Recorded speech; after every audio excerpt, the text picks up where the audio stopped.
African देशों में Ebola के केसों में लगातार इजाफा देखने मिल रहा है। तब इबोला के केस में ये जो इजाफा हो रहा है उसे देखते हुए गुजरात का आरोग्य विभाग इस वक्त अलर्ट पर है। दरअसल इबोला अलर्ट के मद्देनजर विदेश से आने वाले यात्रियों को डिक्लेरेशन फॉर्म भरना होगा और उन यात्रियों का स्क्रीनिंग भी शुरू करवा दिया गया है। तब आपको बता दें कि अहमदाबाद एयरपोर्ट पर शाम के 9 बजे से लेकर सुबह के 10 बजे के दौरान युगांडा, कांगो, साउथ सुडान से आने वाले सभी यात्रियों का अब तक स्क्रीनिंग किया गया है और साथ ही अहमदाबाद के सिविल अस्पताल में 32, एसपीवीपी में 60 और सूरत में 10 वार्ड का आइसोलेशन वार्ड इबोला के मद्देनजर तैयार करवाया गया है। तब इस पूरे मामले को लेकर एडीएचओ शैलेश सुतारिया ने ज्यादा जानकारी देते हुए प्रतिक्रिया दी है। तब आइए सुनते हैं इस मामले पर उनका क्या कहना है। इबोलाમાં ભારત સરકાર અને વિશ્વ આરોગ્ય સંસ્થાના સહયોગથી એક ગાઈડલાઇન્સ નક્કી કરવામાં આવી છે। આ રોગના એક પણ દર્દી આપણે ભારતમાં જોવા મળતા નથી અને ઇબોલા વાયરસ અત્યારે ભારતમાં જોવા મળ્યો નથી। એટલે વિદેશથી આવતા જે પ્રવાસીઓ હોય એમાં ખાસ કરીને કોંગો, યુગાન્ડા જેવા જે આફ્રિકન કન્ટ્રીમાંથી આવે છે એની વિશેષ તપાસ થાય છે। ઇમિગ્રેશન ડિપાર્ટમેન્ટના સહયોગથી આપણે ઇન્ટરનેશનલ એરપોર્ટ પર ટીમ તૈનાત કરવામાં આવી છે। ભારત સરકાર દ્વારા 3 કેટેગરી નક્કી કરવામાં આવી છે।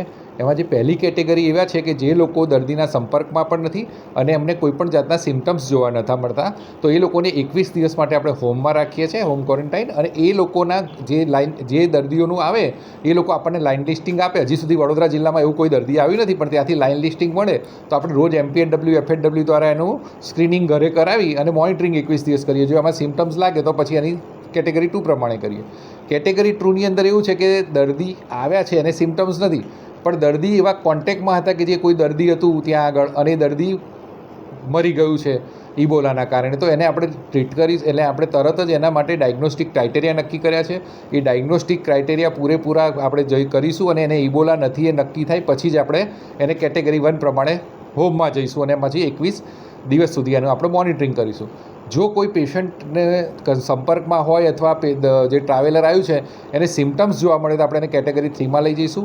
એને નક્કી કરેલી આઇસોલેટેડ હોસ્પિટલમાં ટ્રીટમેન્ટ આપવામાં આવશે અને ટ્રીટમેન્ટ દરમિયાન એને ફૂલી ક્વોરન્ટાઇન હશે। એની ટીમ જે અમારી એસાઇન થઈ છે એ જ લોકો એને ટ્રીટમેન્ટ આપશે।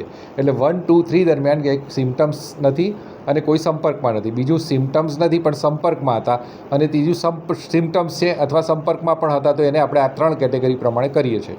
હજી સુધી આપણને કોઈ પણ લિસ્ટ વડોદરા જિલ્લામાં મળ્યું નથી કે આપણને સુરતથી કે અમદાવાદથી કે આપણે આવા કોઈ દર્દી આવ્યા હોય, પણ આપણી તૈયારી આ રીતે પૂરતી છે।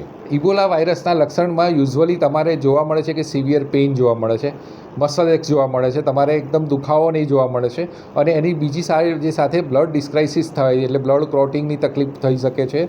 અને અંદર જે બીજા બ્લડ ડિસ્ક્રાઇસિસ થયા હોય એ પ્રકારની થાય એટલે સિવિયરલી તમારું થઈ શકે છે, ગંભીર લોહી જામી જવાવાળું। हमसे जुड़े रहने के लिए हमारे YouTube चैनल को सब्सक्राइब करें और नई वीडियो की नोटिफिकेशन के लिए बेल आइकॉन को दबाएं।